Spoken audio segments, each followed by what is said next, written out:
president. And so maybe why don't both of you tell us, but you start. You've actually marshaled unprecedented support from Republicans in this election. Why do you think that is? Thank you, Sarah. Thank you for being here, for your work, and the Congresswoman. Thank you. I have said before, and it must be repeated each time, there are moments in the history of our country which challenge us, each of us, to really decide, do we stand for those things that we talk about, including a particular country over party. And you have been extraordinarily courageous in the way that you have done that, and I thank you for that.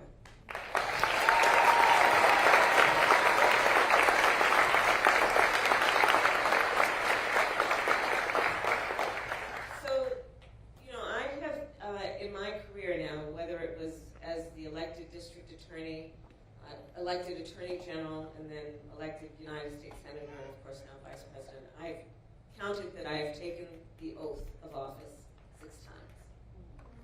And for the elected leaders here, we know it is an oath that one must take sincerely and unequivocally, which is an oath, among other things, to support and defend the Constitution of the United States, and to understand what those principles represent and what they require of the individual who holds the office in the public trust. And let's not undervalue that point as well. It is not about the individual. It is not about what is in their personal interest. It is about what is for and in the spirit of the public good. And this is a moment in this election that presents a real contrast among how I, as one of the 2 nominees, and my opponent, the former president, think of that duty. And it is a duty, by the way. There are certain things in our lives that we have the choice if we feel like it. And then there are certain things that are just fundamentally a duty. Like to raise our children, things of that nature. It is a duty to take seriously that oath and do it for the sake of the public good and in the public trust. And I think that this moment, with the choice that the American people have in this election in 2 weeks and 1 day, this election is presenting, for the first time probably in certainly recent history, a very clear choice and difference between the 2 nominees. And I think that is what, as much as anything, is bringing us as Americans together, who are understanding that we cannot, with such fundamental stakes being presented, afford to be mired in ideological differences without really staking our claim to the most fundamental ideals upon which our country stands. Thank you. And, Congresswoman Cheney, it's sort of the same question to you, but I gotta ask, it's one thing for Republicans to sign a letter. We've seen that Vice President Harris has been endorsed by 200 Republicans in the national security space, all kinds of people from George W. Bush's administration. There's been a lot of people who'll sign letters, and maybe they'll go on TV, they'll release a statement. I was just with Republican Congressman Charlie Dent, former Republican congressman here from the state. He voted for you in his early voting. But you were out here campaigning. You were out here holding events. So talk about why it's been so important to you to be as involved as you are in getting Vice President Harris elected. Well, thank you so much, Sarah, for the question, and it's an honor to be here today with you, Madam Vice President.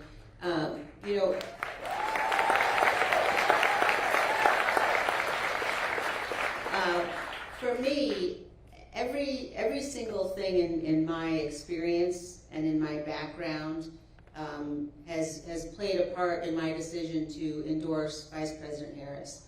And that begins with the fact that I'm a conservative. And I know that the most conservative of all conservative principles is being faithful to the Constitution. And you have to choose in this race between someone who has been faithful to the Constitution, who will be faithful, and Donald Trump, who, it's not just us predicting how he will act. We watched what he did after the last election. We watched what he did on January 6th. And so coming to this as someone who's been a lifelong Republican, a lifelong conservative, also as someone I spent time working overseas before I was elected to Congress, and I've spent time working in countries where people aren't free and where people are struggling for their freedom, and I know how quickly democracies can unravel. And I know that as Americans, we can become accustomed to thinking, well, we don't have to worry about that here. But I tell you, again, as someone who has seen firsthand how quickly it can happen, that is what's on the ballot. It's absolutely what's on the ballot. I also, I come to this decision as a mother. I have 5 children, and there was a moment right after January 6th when my husband and I were having dinner with our 2 youngest, our 2 sons, and I looked across the table at my young sons, and I thought to myself, you know, in the aftermath of the attack on the Capitol, are they going to grow up in a country where we don't have to worry about the peaceful transfer of power? Are they going to grow up in a country where that is guaranteed? And I believe that every one of us in this election has a duty and an obligation to do what we know is right for the country, and that's to support Vice President Harris. So I'm very honored to be here and doing that.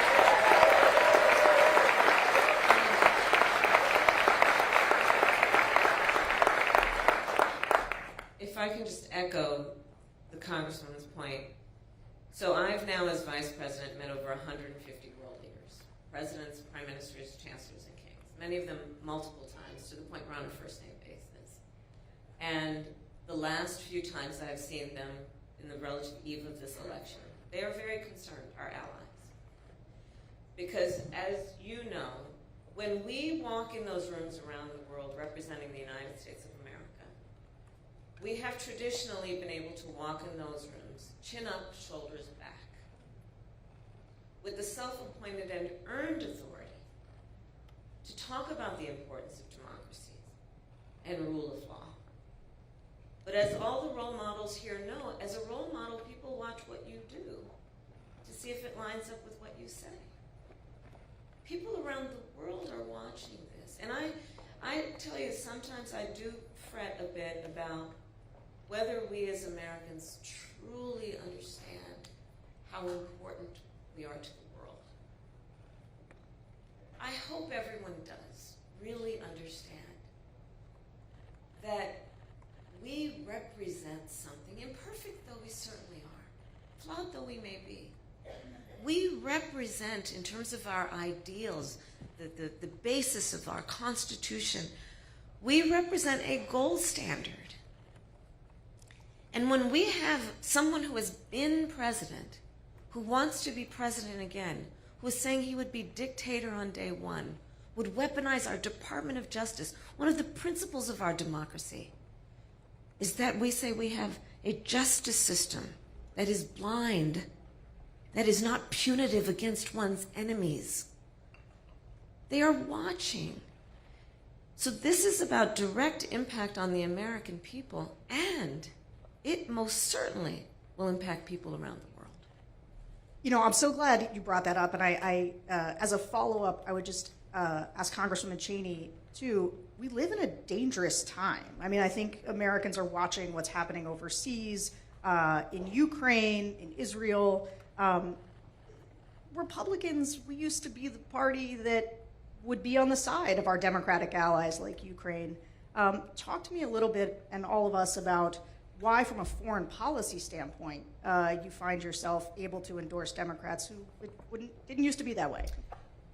Well, it's not just able to endorse them, but if you look at the numbers of the most senior officials who served Donald Trump, his own vice president, national security advisors, as chief of staff, the leading generals who served him, who've all said he's unfit. And people really need to stop and think about how completely unprecedented that is. And the idea, when people sort of say, well, we might, be tempted for some reason or another to vote for Donald Trump. If the issue is foreign policy, I would just ask everyone, think about how dangerous and damaging it is to have someone who's totally erratic, completely unstable, someone who has aligned himself with, who idolizes tyrants. He idolizes tyrants. Again, the choice here with respect to national security policy is a man who has proven, he's absolutely proven that he will not stand up, he won't defend this nation with respect to our own Constitution and rule of law. And Vice President Harris, who has been clear in terms of support for Ukraine, in terms of recognizing and understanding across the board that America cannot maintain our own freedom and security if we walk away from our allies around the world. And our adversaries know that they can play Donald Trump. They absolutely know that they can play him. And we simply can't afford to take that risk. So as someone who's spent a career on national security issues, again, this was not at all a difficult choice for me. The choice here is absolutely clear in terms of the necessity of supporting Vice President Harris. And if I may emphasize, part of the backbone of our national security is our military. And let's please not overlook how someone who wants to be commander-in-chief and has talked about our servicemen and women, has talked about an American hero like John McCain, who was a prisoner of war, said he didn't respect him, didn't like him because he got caught, has talked about our service members as though they are less than the most courageous of us, those who put on the uniform, who represent the United States of America, who are willing to die for the sake of everything we stand for. And he calls them suckers and losers. These things cannot be overlooked. And I have said many times publicly, and I'll say it again, in many, many ways, Donald Trump is an unserious man, but the consequences of him being president of the United States are brutally serious. There are things that he says that will be the subject of skits and laughter and jokes. But words have meaning coming from someone who aspires to stand behind the seal of the President of the United States. These are the things that are at stake. Couldn't agree more. So I do want to ask you another question, though, before we go to the audience. You talk a lot about a new way forward. You talk about turning the page. What's on the next page? Talk to us about... you want a preview? Yeah, give me a spoiler alert, Just tell us what's the rest of the chapter. Well, first of all, I will say that it is a metaphor that is meant to also describe my intention to embark on a new generation of leadership. And needless to say, mine will not be a continuation of the Biden administration. I bring to it my own ideas, my own experiences. But it is also about moving past what, frankly, I think has been the last decade of the American discourse being influenced by Donald Trump in a way that has had the effect of suggesting we as Americans should point the finger at one another, in a way that has been using the power of the presidency to demean and to divide us. I think people are exhausted with that, rightly. And it frankly does not lead to the strength of our nation, to tell the American people that we must be suspicious of one another, distrust one another. Yesterday I did a couple of church services, and there's many people here know the parable of the Good Samaritan. And there is, in essence, a piece of that, in my own words, that it really requires us, I think, to see in the face of a stranger, to see a neighbor, right? That's spirit. And I think we need to get back to that. the spirit of the American people is such that, we are an ambitious people. We are aspirational. We have dreams. And that is productive. It is not productive of us to be a nation of people who are pointing fingers at one another, who don't understand that the vast majority of us have so much more in common than what separates us. So that's what I mean about turning the page. And then a new generation of leadership about being ambitious, about all we have yet to do. Part of my economic policy, I refer to it as an opportunity economy, is about investing in American industries while leaving none of our traditional wonderful industries behind, repurposing and retooling the factories that have led to America's success in industry, while at the same time redefining how we are thinking about which worker has the experience and skill to do the job and is qualified, and understanding we shouldn't be falling into a trap that suggests only those with a college degree have the skill or the experience to do the job. So let's look at how we redefine and perhaps even reorder. And in fact, I'm going to start with federal jobs, and then I'm going to challenge the private sector to do the same. Let's look at which of those jobs would benefit from a skilled, experienced worker who perhaps went through an apprenticeship program, not a 4-year college, but still had a 4-year degree in essence. So these are the kinds of things that are about seeing the opportunity of this moment and investing in it. I'll tell you, and I know this is a controversial topic for many of us, I love Gen Z.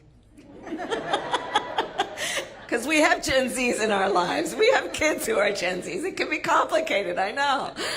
I love Gen Z. These young leaders are they're clear-eyed. They've only known the climate crisis. They've only known active shooter drills. I mean, we had fire drills, not our kids, right? But they're so wonderfully impatient. Right? No, really, that's good. That's good. They're ready to get in there. Let's invest in them. So, for example, one piece of my opportunity economy is we got to deal with the reality of where we are right now. The American dream for previous generations was something that people could kind of count on, not so much anymore in terms of home ownership. We have a housing shortage in America. We have a supply shortage. So part of my plan is, hey, let's be clear-eyed about this moment. Let's invest in the future. And as a devout public servant, I also know the limitations of government. I want to work with the private sector. I have in my career the skills, the breadth, the depth of value in those active partnerships benefit us all. So part of my plan for housing is to actively partner with building developers, with home builders, to create tax credits, to increase the supply of housing in America. My estimate is I think we can actually do it by 3 million by the end of my first term. Part of my approach that is about a new generation potentially of leadership, and certainly a different approach. Most of my career was not spent in Washington, D.C. I say that with pride. In that, most of my career was spent as a prosecutor, but making decisions that had a direct impact on people's lives. I learned at a very young age as a prosecutor that the things that I would do, the swipe of my pen could result in someone having their liberty or not. When I was Attorney General of California, which is, by estimates, the 5th largest economy in the world, I was acutely aware the words I spoke could move markets. I like getting things done. And part of my approach, which is I think about a new generation of leadership, is let's cut through the red tape. Let's cut through the bureaucracy while still knowing the virtues of the work that we can do in the public sector, be it public education, public health, public safety. This is a perfect segue into our first audience question, which is going to come from Alexandra Miller from Delaware County, main section right there. Hi, Alexandra. Hello. Hello, Madam Vice President, Representative Cheney. Hi there. Thank you for taking my question today. My name is Alex. I have a 7-year-old son and a wonderful 72-year-old mother who is suffering from dementia and requires full-time care. My son is in 2nd grade. My mother is in a nursing home, and I work full-time. The costs of childcare and of elder care are staggering, but simultaneously, the professionals that help care for both our children and our elders are generally underpaid, which makes it difficult for them to support their own families and do the jobs that they need to do. How do you propose to help bridge this gap, making both child and elder care more affordable for hardworking families, and also retaining and attracting quality talent for these essential jobs? So first of all, you're dealing with a lot. You're dealing with a lot. And I just wish you strength and support. You are a part of what we call the sandwich generation, which are those parents and children who are right in the middle. They are taking care of their young children and taking care of their parents as they age. And it's a lot. And so I actually plan to address this in a substantial way, because I actually bring a personal experience to it as well. I took care of my mother when she was sick. And that work is the work of trying to cook something that they feel like eating, right? Trying to figure out which clothes will not irritate their skin and help them put on a sweater. It's about trying to figure out how you can say something that brings a smile to their face or makes them laugh. It's about dignity. Meanwhile, you have a 2nd grader. You try and teach that kid how to read. Spending time with them, reminding them they are special and can be anything. And in the middle of all of that, if you are working, or just to have a minute to breathe, it's a lot. It's a lot. So the way that this plays out for many people is it's one of just a couple of ways. One, if you have the good fortune of having enough extra money, you can hire somebody to come in, and then exactly as you said, you, knowing what you just shared with us about yourself, would pay them the value of their work. Or someone in this position would have to basically spend down all their savings so they could qualify for Medicaid, which means they pretty much have to get rid of everything. Or they have to quit their job, which means one less income in their household. And this issue for me is a matter of dignity. Yours, your parents, and the well-being of your child. And you being able to do what you naturally want to do, and the thing that we should value in our society, which is someone like you who is taking on the duty and the responsibility of all of that. So my plan is that instead of those scenarios I just mapped out, we will restructure it so that Medicare covers the cost of in-home health care for your parent, so that they can be at home and you can then have the assistance with someone who can help prepare that meal, help them get dressed, and you can still give that baby of yours all the love that they deserve, and you can have sanity in the process, and everyone can have dignity. And so this is my approach, which is, let's just look at this as let's just come at it from common sense, by the way. It's just common sense. And what is a common sense, practical approach to doing this? Because when you are able to be productive, we all benefit, by the way. When that child is able to have a parent who is able to help them with their reading and remind that child that they are special, we are all going to benefit from that. So thank you for raising the subject. And you take care of yourself. Okay, next we're going to call on Ashley Scott. Speaking of Gen Z, although I guess I shouldn't assume I know what generation she's from, but she is a student from Bucks County. Hi. Hi, Vice President Harris and Congresswoman Cheney. My name is Ashley Scott. I'm from Bucks County, Pennsylvania, and I am Gen Z. I'm 22 years old. Nailed it. So thank you for that compliment. But yeah, my question is about maternal health. Specifically in the United States, maternal mortality is devastating. The rates are terrible. And I was wondering if you have a plan to combat the crisis. Thank you, Ashley, and thank you for being here and your voice. It's a big issue. So we have the very, I think, shameful distinction of any wealthy nation having one of, if not the highest rate of maternal mortality. And I've studied this issue. I worked on it when I was in the United States Senate and as vice president. And the fact is that 90% of them are preventable, which tells us we can do something about it, right? And it is an issue. So black women are 3 to 4 times more likely to die in connection with childbirth. Native women are like twice as likely. Rural women, 1.5 times likely. One of the common threads that you will see in those demographic populations is a lack of appropriate prenatal care, and then care during the term of their pregnancy, and then postpartum care.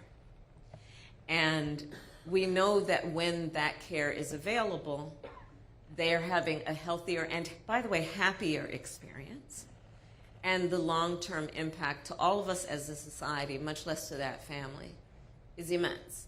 And so the work that we've been doing and the work I intend to do going forward is to address that, right? So, for example, in rural America, the way that the system has been structured, the healthcare system has been structured, is a lot of those hospitals and clinics have had to close because of the way we reimburse based on population size. And as people are leaving rural America, then the hospitals and the clinics can't afford the overhead. I'm oversimplifying, but just to make the point. So we need to address that in terms of how we're structuring, how we create incentives and give the resources to those healthcare facilities, be they clinics or hospitals. The other piece that we have to do is really just talk more about the issue around also how in the healthcare system we are treating women. And are we taking women seriously when they talk about their healthcare concerns? So again, personal experience, my mother had 2 goals in her life: to raise her 2 daughters, my sister and I, and to end breast cancer. My mother was a breast cancer researcher. And she was so passionate about women's health care. And I remember it as a young girl and throughout my life. And we still have a lot of work to do to make sure that when she walks into that clinic, that doctor's office, that hospital, that she's taken seriously. And that's also about what we do in terms of training within the profession. It's also about what we do in terms of public education to get information to women, so that they know that they are not just complaining and they should not suppress or subordinate, but their concerns might be about themselves because they're taking care of everybody else. So there's a lot of work to do. And of course, there's a connection between this and what we need to do since the Dobbs decision came down. When we are looking at, I've met with a lot of, in particular, OBGYNs who are concerned that there are kids going through, young people going through their medical school who are now feeling deterred from engaging in reproductive health work. And reproductive health work is vast. It is not only about abortion. It is about a whole array of care. And we want to make sure that we're not creating disincentives for people to go into that very, very important profession. And then we also want to make sure that we are, in the whole issue of reproductive care, not suggesting to women or the people who love them that they should be judged. Because there is that also when you're talking about reproductive care, where women sometimes are made to feel or do feel embarrassed to talk about their needs as it relates to their reproductive health. And then, of course, I feel very strongly the government should not be telling any woman what to do with her body.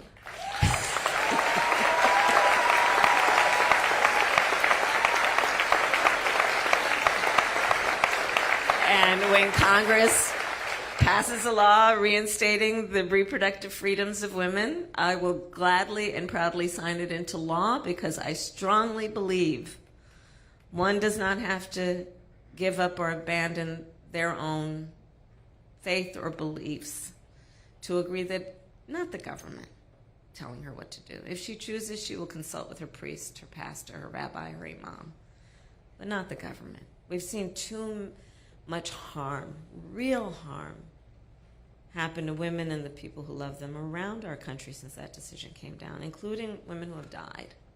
And I don't think that most people who, before the Dobbs decision came down, who had strong opinions about this, I don't think most people intended that the harm that we've seen would have actually happened. Can I add to this, because I think it's such an important point, and I think there are many of us around the country who have been pro-life, but who have watched what's going on in our states since the Dobbs decision, and have watched state legislatures put in place laws that are resulting in women not getting the care they need. And so I think this is not an issue that we're seeing break down across party lines, Right. but I think we're seeing people come together to say what has happened to women when women are facing situations where they can't get the care they need, where in places like Texas, for example, the Attorney General is talking about suing to get access to women's medical records. That's not sustainable for us as a country, and it has to change.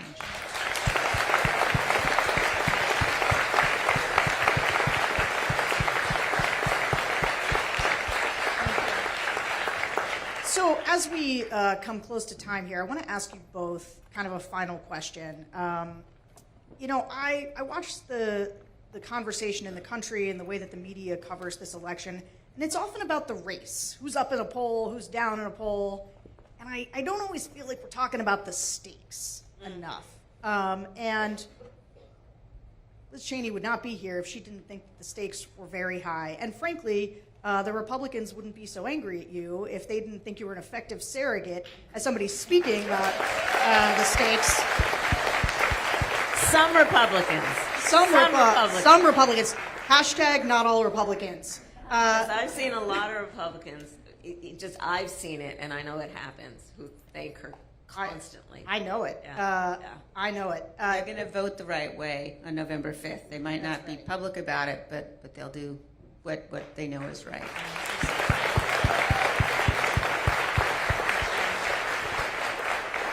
But just to close, and maybe starting with you, Congresswoman, so you can have the last word, talk to me and all of us about the stakes. Many people in the room here are undecided voters. What's kind of the last pitch that you would make about why this election is so important and why you believe they should vote for the vice president here?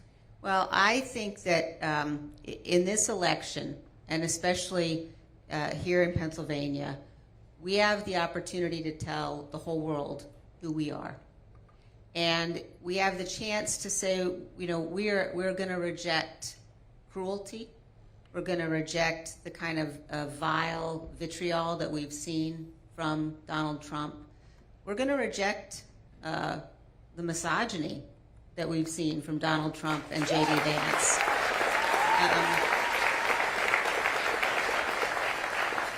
And we have the chance in this race to elect somebody who you know is going to defend the rule of law. You know Vice President Harris is going to defend our Constitution. We have the chance to remind people that we are a good country. We are a good and honorable people. We are a great nation. And in this race, we have the opportunity to vote for and support somebody you can count on. We're not always going to agree, but I know Vice President Harris will always do what she believes is right for this country. She has a sincere heart, and that's why I'm honored to be here and supporting her in this race.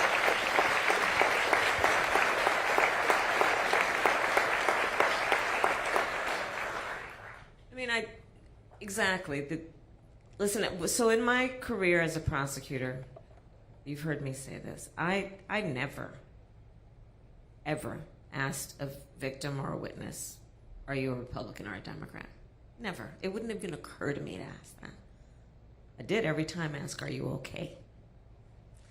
And I feel very strongly that, for example, on the issue of partisanship, yes, we're going to have disagreements, but I actively invite good ideas from wherever they come. That's why I'm going to have a Republican in my cabinet, by the way. Because I want good ideas. And by the way, I know it is in our best interest as a nation, in the interest of our strength, in our future as a nation. We need a healthy two-party system. We need a healthy two-party system.